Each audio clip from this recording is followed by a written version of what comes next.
Hello and welcome to the program The Law of the People and Governance here on Spectrum Television. My name is Rachel David White. This is a program that talks about government policies, relates government policies with the people and gets feedback from the people back to the government. This is a very wonderful edition, a beautiful Wednesday evening, and of course we've got some reports we'll be looking at today on this program.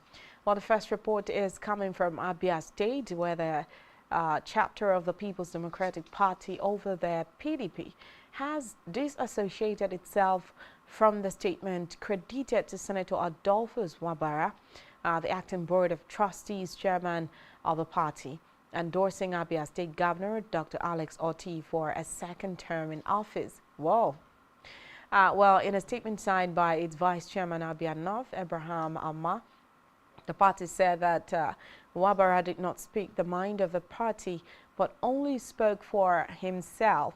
The PDP described Wabara's statement as highly unfortunate and embarrassing and warned him to be mindful of his conduct and statement in public, especially if he is not well versed on the issue. While the PDP also debunked Wabara's claim that the Port Harcourt Road project was flagged off for the second time, saying that the former administration in Abia State under Okezie Ikpeazu should share the credit for the project as it did some drainages on the road. And the opposition party insisted that the project is a federal road and that the federal government should be held accountable for its completion. And away from that, let's head to the federal scene where the Federal Executive Council, FEC, proposed 26.01 trillion naira for the budget for 2024. And a bill to that effect was shortly sent to the National Assembly. Well, Minister of Budget and Economic Planning Atiku Bagudu told reporters after the FEC meeting that the projection is based on the crude price of $73.96 and exchange rate of $700. And the administration, the minister added, will maintain the January to December budget implementation cycle. He said the aggregate expenditure is estimated at 26.01 trillion for the 2024 budget. And he said it includes statutory transfers of 1.3 trillion naira, a non-debt recurrent expenditure of 10.26 trillion naira, debt service estimated at 8.25 trillion naira, as well as 7.78 trillion naira being provided for personnel and pension costs. Nigeria's total budgetary provision for 2023 is pegged at 20.51 trillion naira. Of this amount, the country was expected to generate about 9.73 trillion as revenue, leaving a budget deficit of 10.78 trillion naira. Capital expenditure provisions was 5.35 trillion naira, while recurrent expenditure was put at 8.27 trillion naira. And the federal government set aside 6.31 trillion naira for debt servicing. But the amount has inched higher to over 90% of the revenues. So the federal government's budgetary provisions was benchmarked on daily crude output of 1.6 million barrels per day at $70 per barrel. Well, the exchange rate was projected at 4.35 to 435 rather to $1 yesterday, or rather on Monday. School Strategy Papers FSP.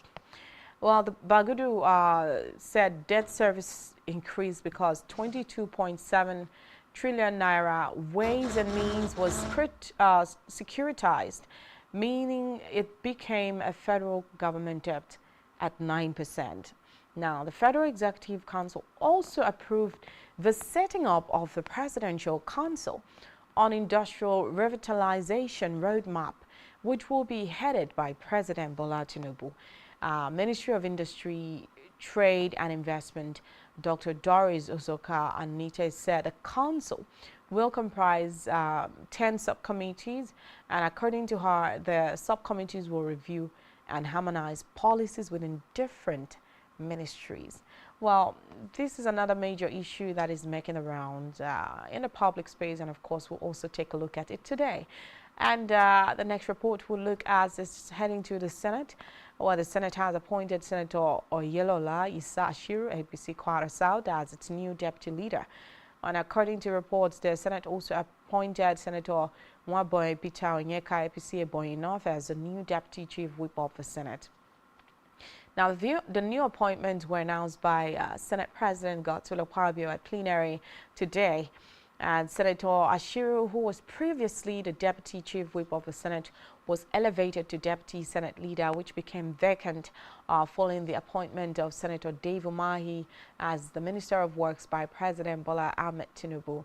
Now, Okpeyemi Bamidele will continue to serve as the Senate Majority Leader, and Ali Ndume retains his position as the Chief Whip. Now, in the minority leadership, there have been no alterations so far. Samuel Watkon remains the minority leader, with Oyewumi Olalere serving as his deputy. Senators Darlington Mokocha and Rufai Hanga hold the roles of minority whip and, of course, deputy minority whips, respectively. Now, the sacked Adamawa North Senator Alicia Abo has tendered an apology, interestingly, to Senate President Godswill Akpabio for accusing him of being behind his sack from the Senate. The Court of Appeal in Abuja on Monday voided the election of Abo of the All Progressives Congress and declared Amos Yohana of the People's Democratic Party as the winner of the National Assembly election. And reacting to that development, in an interview with reporters in Abuja, Abo alleged that Akpabio was behind his removal from the Red Chambers for campaigning and working against his Senate presidency ambition.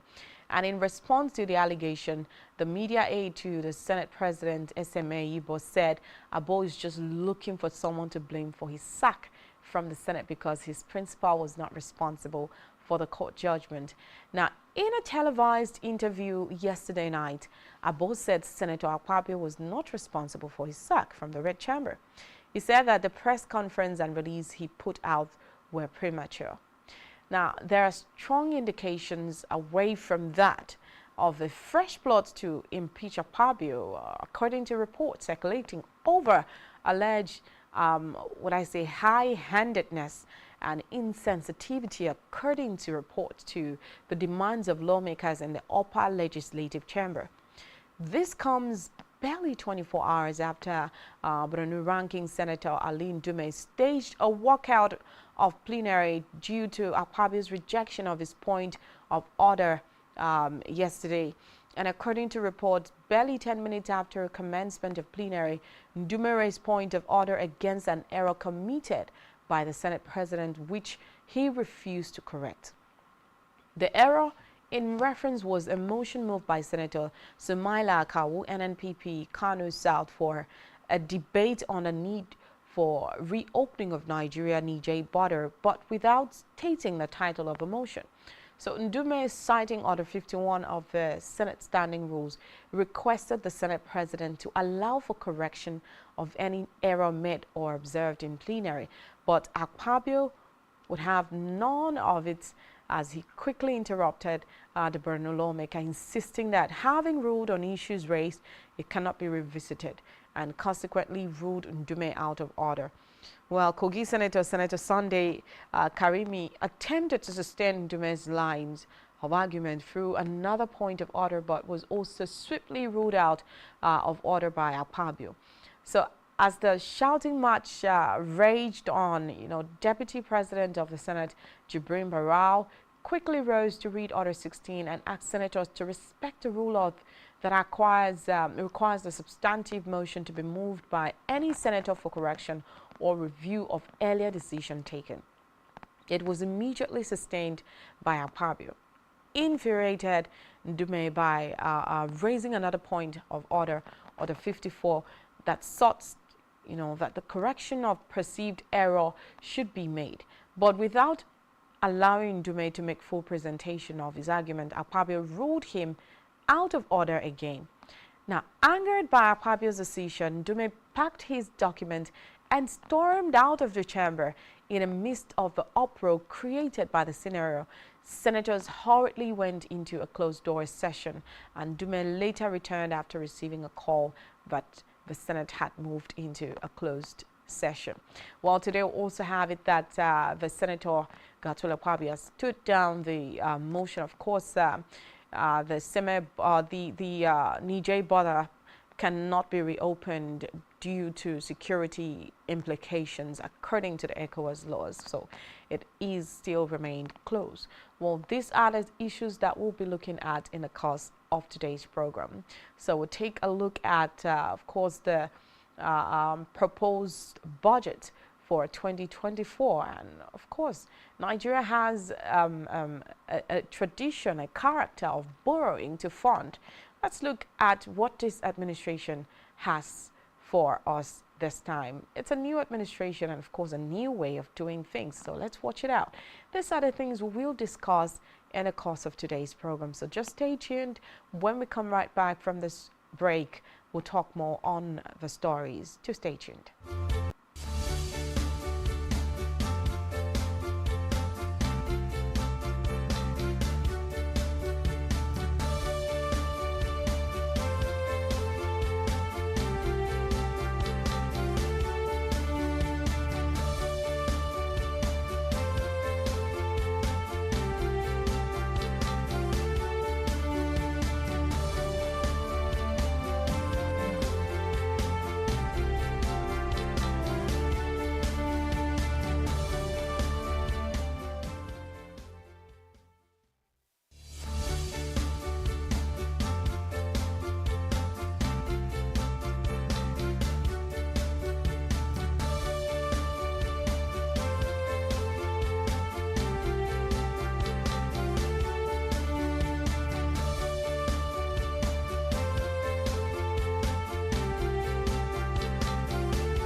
Every day marks a day of significance. That in view of the apology tendered by this former minister who had earlier been cleared by this August Assembly, as we face critical issues, developments and events which shape our social and political landscape here in Nigeria and beyond. Political Spectrum is a program specially designed to help make sense of all the moving parts of developments and occurrences in our nation's polity and political economy. There is nothing wrong with Nigeria, but there's everything wrong. The educational history of public figures holds significance beyond mere biographical details. From executive, legislative and judicial developments at national and subnational levels to international diplomacy and relations. Join us for exclusive interviews with key political figures, expert opinions, analysts, thought-provoking conversations for and against, shedding light on the major issues that matter. We will always keep you updated on the most factual, smartest and unbiased reportage. Stay tuned to Political Spectrum. Political Spectrum. All sides matter at the round table. Political Spectrum. Exclusive to Spectrum Television. Nigerian police, which is the only one allowed by grossly abused.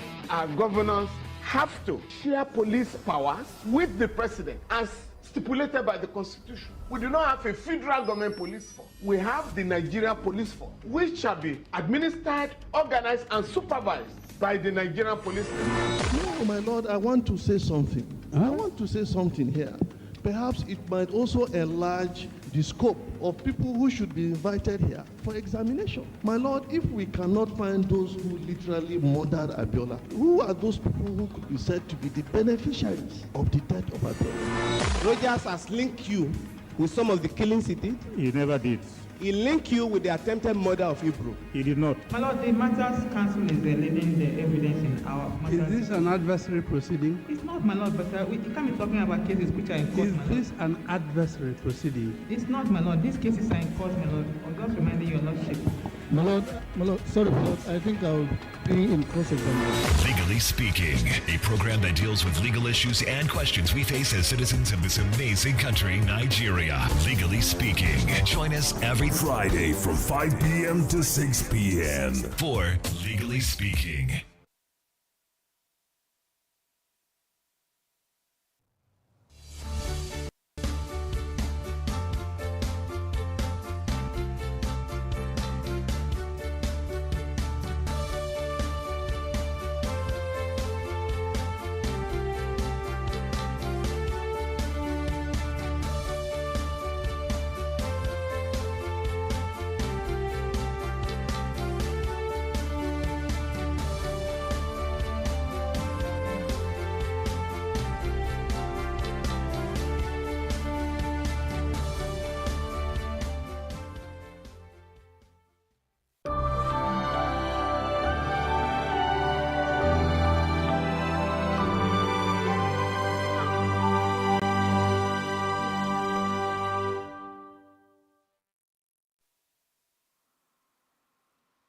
All right, welcome back to the program, The Law of the People and Governance here on Spectrum Television. And our guest is ready on the show. And today we are joined by Barrister Ekemini Udom. Welcome to the show, Barrister. Thank you very much for having me. Thank you so much for joining us. Barrister, how are you doing? Let me ask. I'm doing fine. Nigeria is a difficult place to be now, but we thank God for every day. So I'm doing fine. Okay. Okay, Barrister, let's just head straight to the point. Now, the Federal Executive Council has proposed 26.01 trillion naira for the 2024 budget. I just want to know your take on this issue first, or the take on the proposed 26.01 trillion naira. Well, for me, it's something done in the right direction. It's good development that this amount of money is budgeted for the next fiscal year in Nigeria, which is 2024. You know, we've been complaining about absence of infrastructure in the country. What's up, guys? Okay. Hello? Hello? Okay, I think we lost connection. Just to let you know that this is a program, The Law of the People and Governance here on Spectrum Television, and we are taking a look at the proposed 26.01 trillion naira to fund the 2024 budget, and we are talking to Barrister Ekemini Udom. Well, in his words, he says Nigeria looks a bit tough, you know, to be in right now. Let's see if we can connect back to him. Let's also get to know your take. I mean, Nigeria has been a place where we are fond of borrowing to, you know, fund our budgets. Welcome back on the show, Barrister. Thank you for having me back. So, like I said, it's good development that Nigeria has budgeted this sum for the growth of the country, for the development of the country. In this money, you have overhead costs. You also have money for capital projects captured in that budget. If the implementation is done with all amount of sincerity and honesty, devoid of corruption, then I'm very sure that this can move Nigeria from where we currently are to some inches into development, because I feel that we've not really made so much progress as regards development, infrastructurally and otherwise. And that's why if this is implemented holistically and honestly, I am sure it can move us from where we are and take us certain inches into the space of development. Okay, if you look at this, budget, you see that capital expenditure provision is pegged at 5.35 trillion naira, while recurrent expenditure is pegged at 8.27 trillion naira.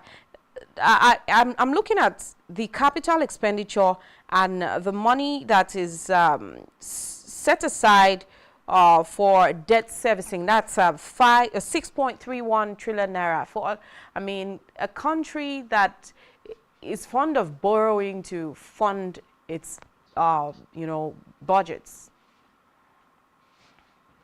Well, Nigeria's story is sometimes very difficult to explain. Very difficult because of the way this country is being run.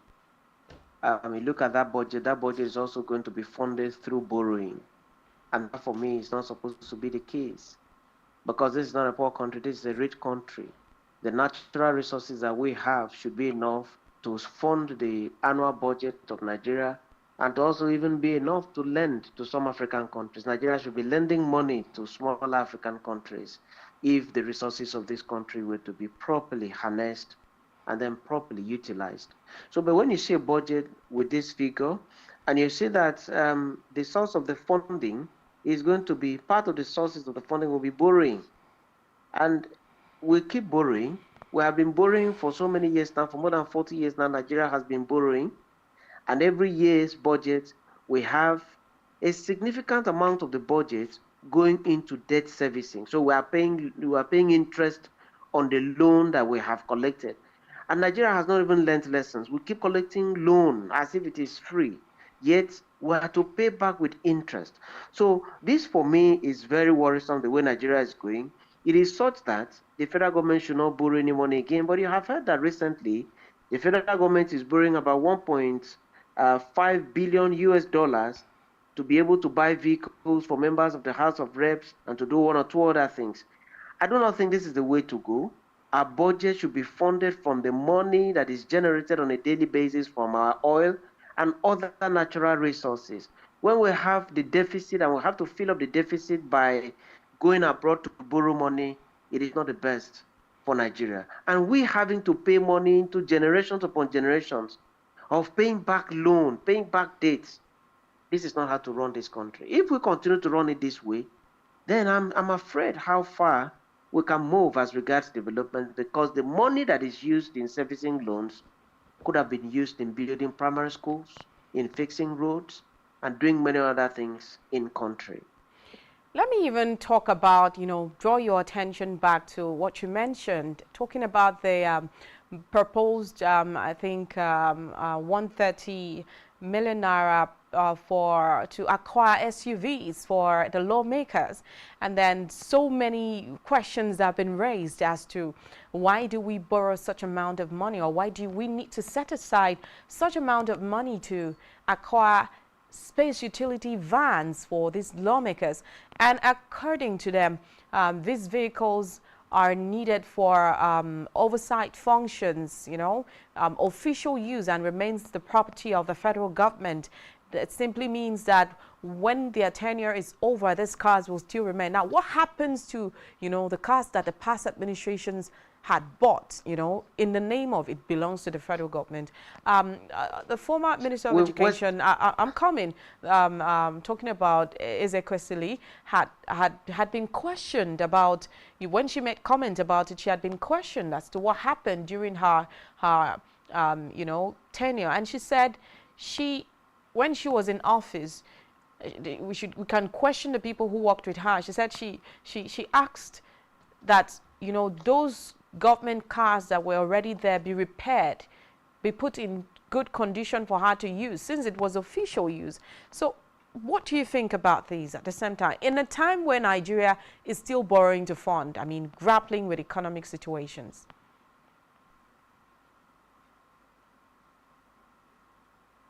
The last couple of years. And for me, this money that is to be set aside for the purchase of vehicles, exotic vehicles for members of the House of Reps, is another indication of how Nigeria keeps wasting money. At this time in this country, there's so much poverty, there's so much hunger, There's a lot of things to do with money, and yet we are hearing the presidency budgeting as much as 130 million for the purchase of one vehicle, SUV, for members of the House of Representatives, each of them. And the House of Representatives is densely populated. It has about 300 and something members. So you can imagine how much money Nigeria is going to spend in buying exotic vehicles for members of the House of Representatives. I am not saying they should not have official vehicles, but why do we go for such expensive vehicles at a time like this when so many Nigerian citizens can barely feed?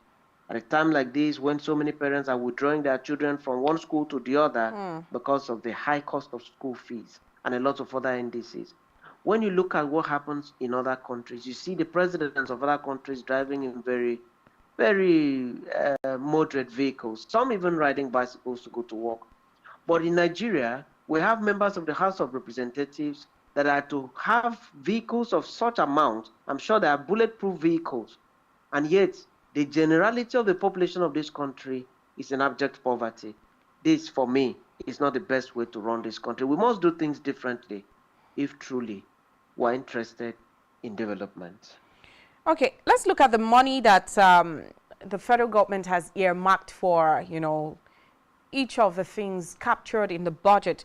We're seeing 1.3 trillion naira for statutory transfers, 10.26 trillion naira non-recurrent expenditure, which I mentioned before.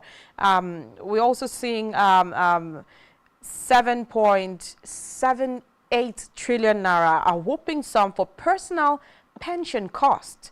And of course, inflation rises to okay. We're looking at. I think let's stop there. And there have been you know, some predictions that Nigeria may face a higher debt burden in 2024. You know, what's going on is quite scary. It's really scary how we're going. In economic terms, the country is not faring well right now. And when huge sums of money is budgeted for the doing of one thing or the other, things that don't really add to the day-to-day living of Nigerian citizens, things that don't really act to stimulate the economy and move it from where it is now to a better position, then I'm personally very worried.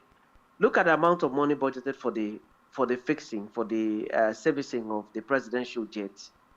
So much money. When you look at the amount of money also budgeted for the running of Aso Rock Villa, in a month, in a year, so much money. When you look at other sub-heads in that budget, so much money. But which one has been budgeted to stimulate the economy? Which one has been budgeted to make sure that the economy of Nigeria is redirected to the better way, to ensure that what we are going through right now, we don't continue this way? Make no mistakes. The country is very difficult to live in right now. We are almost working to be able to pay transportation to work and back from work. Nigerians are not saving money anymore.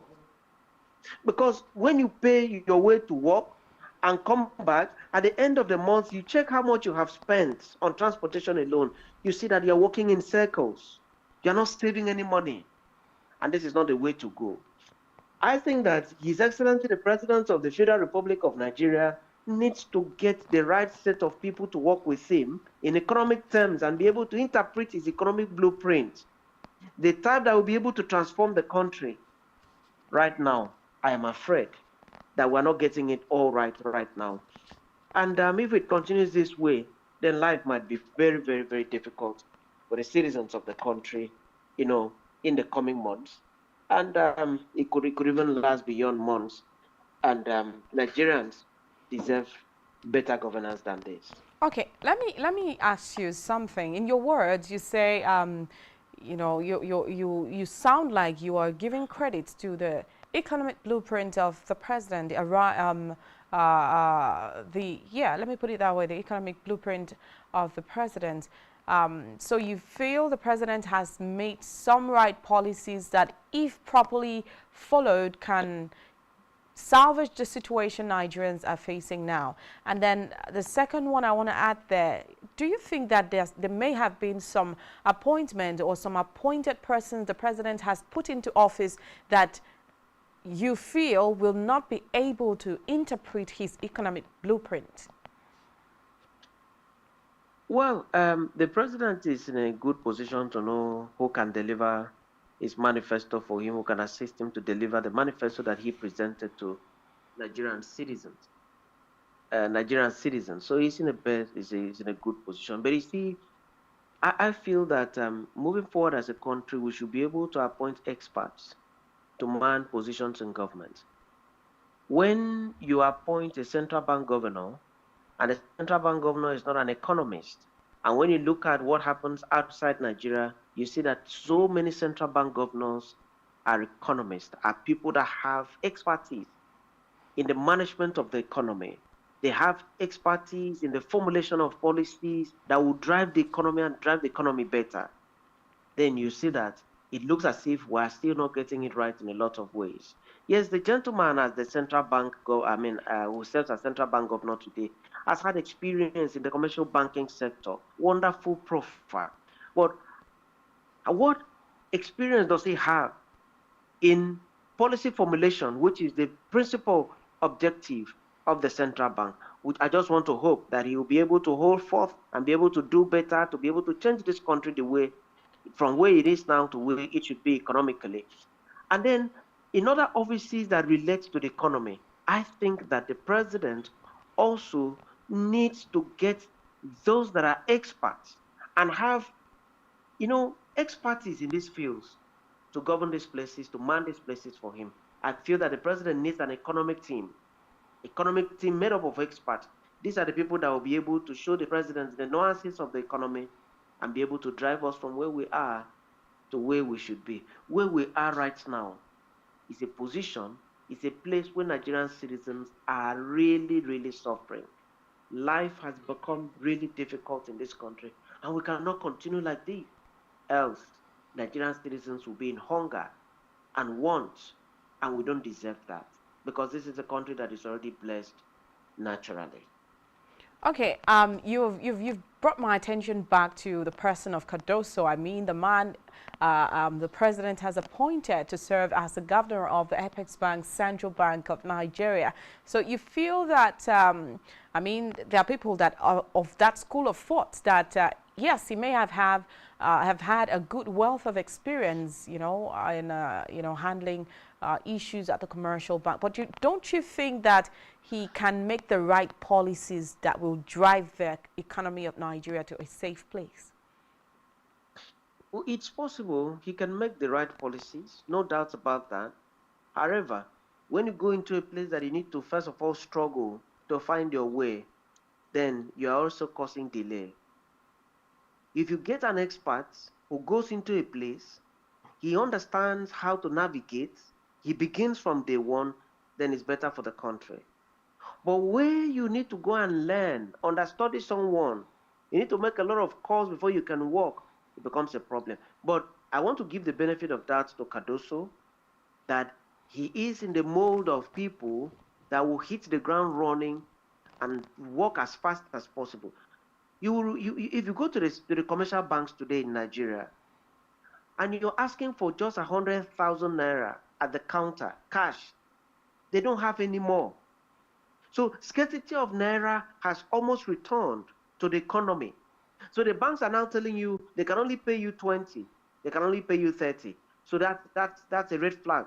And the central bank governor was moving immediately to ensure that we don't experience the kind of scarcity of funds that we experienced some months back. We have not recovered from what happened at that time when Nigerian citizens were not having funds to be able to buy things.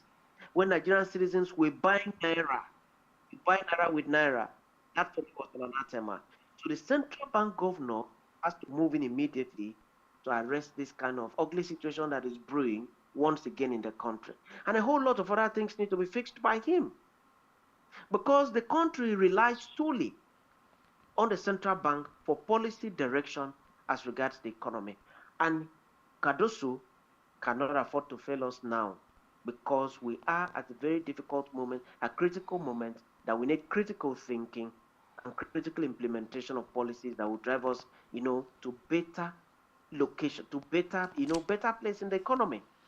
Right now, a lot of Nigerians go to bed hungry because the economy is in very bad shape, and that is not good for the image of Nigeria.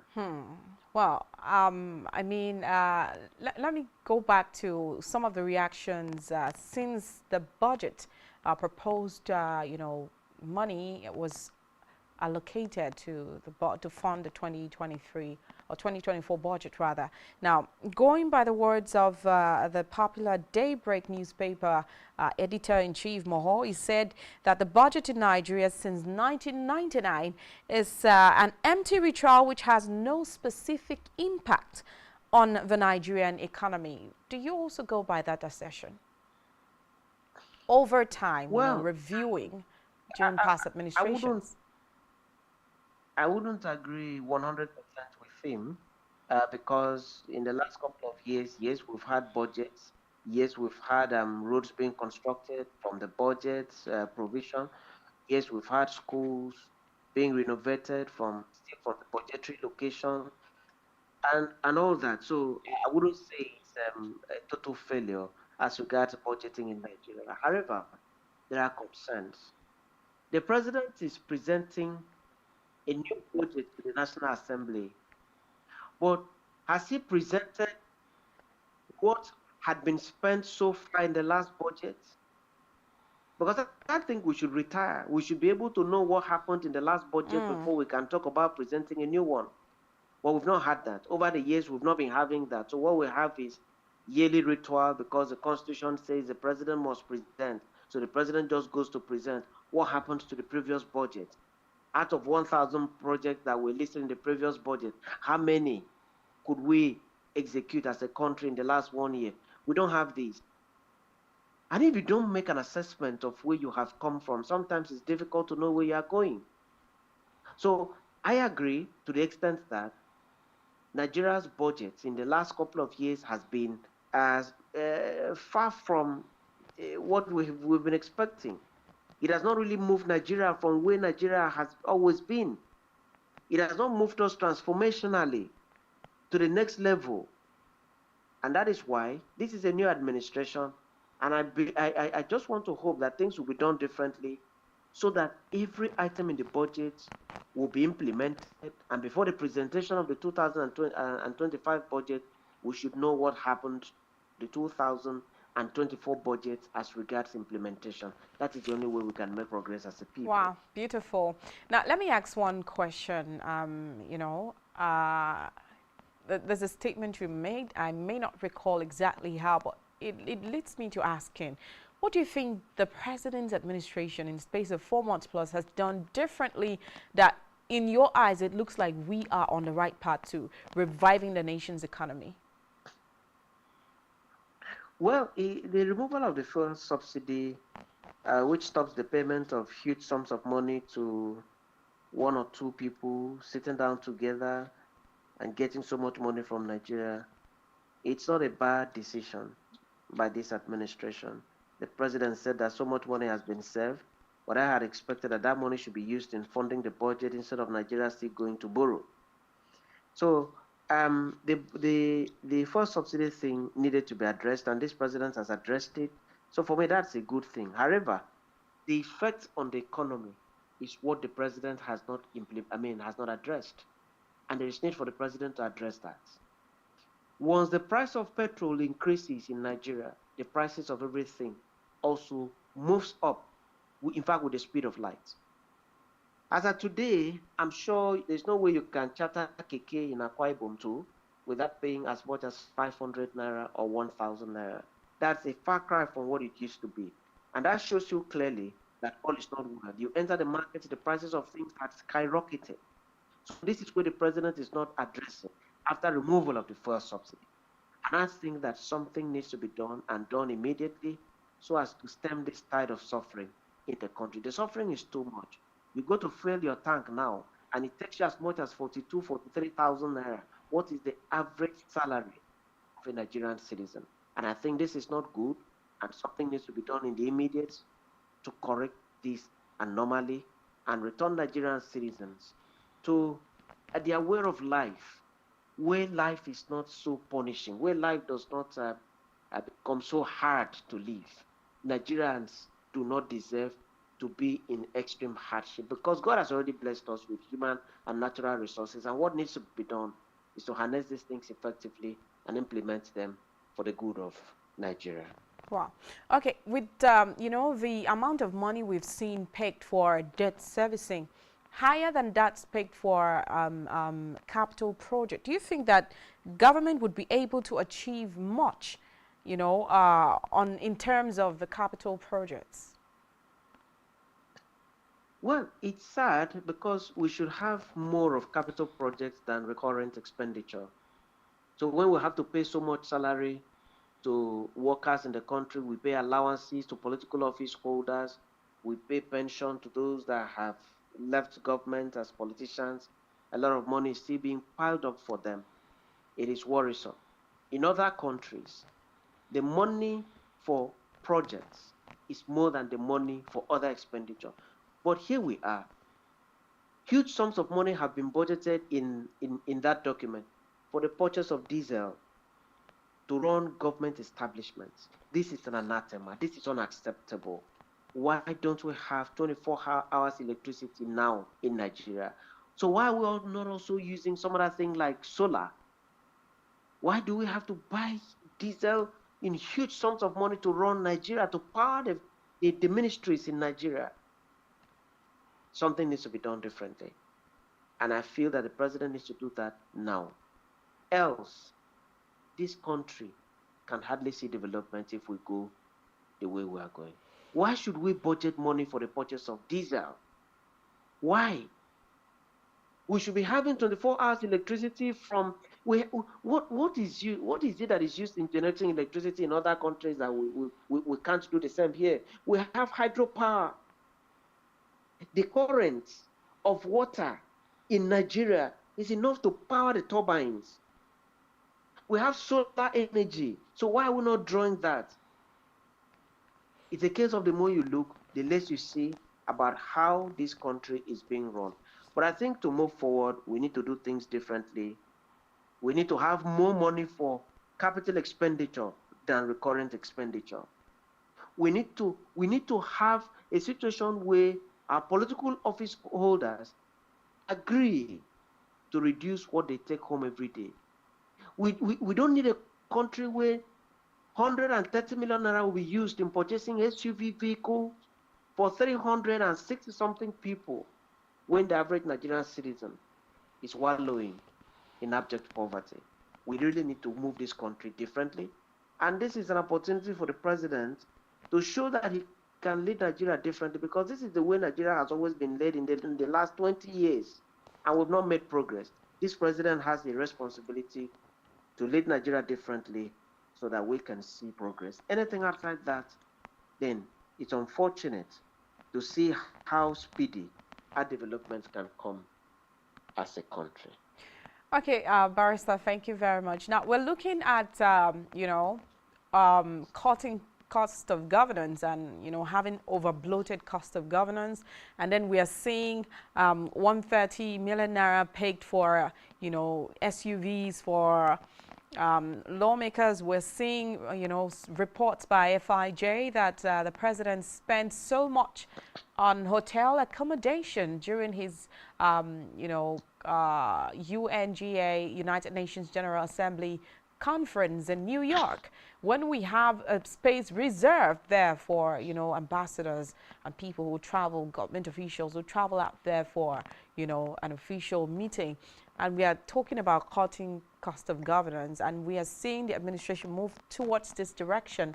When we have concerns on our table, labor's demands, 31-day ultimatum is almost over, and then, you know, a whole lot of demands, palliatives that the government promised the people. So far, we're not even hearing about it again. Do you think that there is hope, there's still hope that maybe government would want to, you know, not put itself first by cutting cost of living their wealthy and, you know, luxurious lives? Well, the cost of governance in Nigeria is very high. Wherever you have our government officials traveling outside the country, they also spend the same way they spend in Nigeria. So they go live in the biggest of hotels, in the most expensive hotels in New York. And that's why the president stayed in New York for how many days? Just few days. And the bill piled up to that. Only God knows if something is not still being kept away from Nigerian citizens so as not to raise so much alarm. Maybe we had spent more. But you ask yourself the question, these other African countries that also travel, could they have spent that kind of money without going bankrupt? So we need to look at the size of people we take to United Nations. How many people does the president need to travel with? Should the president travel with almost a battalion to go to the United Nations just to go and sit down and watch the president deliver a speech for less than an hour and then leave? So we need to do things differently. Those that do not need to be taken abroad when the president is traveling, we keep them in Nigeria. We don't need to do so much extra code for those that have nothing to do at where they are going. It is part of what I'm saying, that for Nigeria to move forward as a country, we need to do things differently, because we cannot do things the same way over and over again and then expect different results. To get different results, the type that will move this country forward, then we need to do things differently. We need to downsize on a lot of things. The money that the president spends in the United Nations outing is enough to fix so many primary schools in Nigeria. We have primary schools that have dilapidated, secondary schools, universities, federal universities. Our children cannot even see seats to sit in federal universities. Yet we have spent that kind of money in Washington, in New York. So I think that we need to redirect our priorities as a country. Some of the expenditures that we make on a daily basis are not necessary expenditures. There are expenditures that should come below. In elementary economics, we had a list of priority, list of preferences. So we don't carry the last thing on the list and bring it to the top. Education should be at the top. And how much has the federal government budgeted for education in the 2024 budget? How much has the federal government budgeted for many other critical industries, for technology, for development of the internet and ICT in Nigeria? Because this is what is transforming other nations. We continue to do things the traditional way. How do we launch into the internet space, the 21st century, world? How much has Nigeria budgeted? Have we met the UNESCO requirements for education? So these are the critical questions. So if these things are missing in the 2024 budget, then we are still doing things as usual. It's just the ritual. Barrister, let me ask one last question, okay? Now, we are seeing, the Minister of Finance don't talk about 1.5, a whopping $1.5 billion, borrowing, money to be borrowed from the World Bank to fund, some of the things that are on the budget. What's your concern about this? Well, it's very worrisome for me as a Nigerian citizen who has followed the political history of this country for more than 25 years now.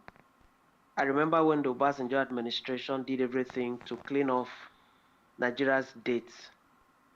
We had the forgiveness of the Paris funds. We had a lot of debt relief from the international community.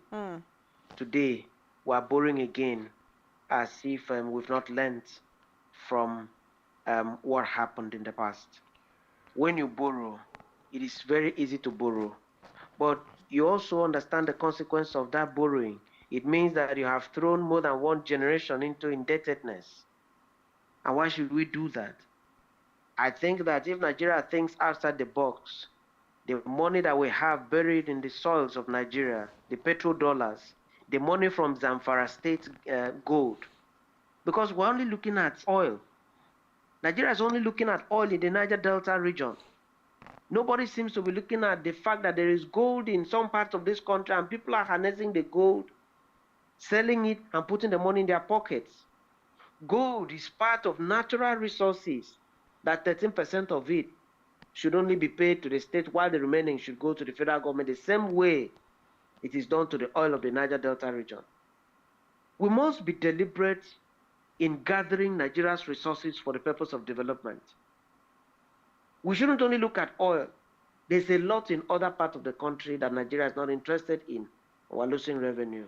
We need more revenue to be able to pull development together and then transform this country. Why should we have bad roads now? Our roads are death traps. The Calabar-to road coming to Akwa Ibom and going to Cross River State is a very terrible road. Why should we still have that kind of roads? In the 21st century Nigeria, if we do things differently, I'm sure that these things can be fixed and fixed as quickly as possible. I just have to say amen to that. Thank you so much, Barrister, for coming on the show. You're welcome. All right, back to the people. Thank you so much for staying glued on your TV station. It's been the Law of the People and Governance here on Spectrum Television. And, of course, this is where we close the curtains today. We have been talking to Barrister Ekemini Udoma, human rights lawyer and a socio-political analyst. And don't forget to follow us on social media and subscribe to our YouTube channel, all of which you can find on our website, SpectrumTVLive.ng. Catch you again tomorrow. And don't also forget to follow me on X at RECHWHYTE, all as one word, Rachel White. My name is Rachel David White. Good evening.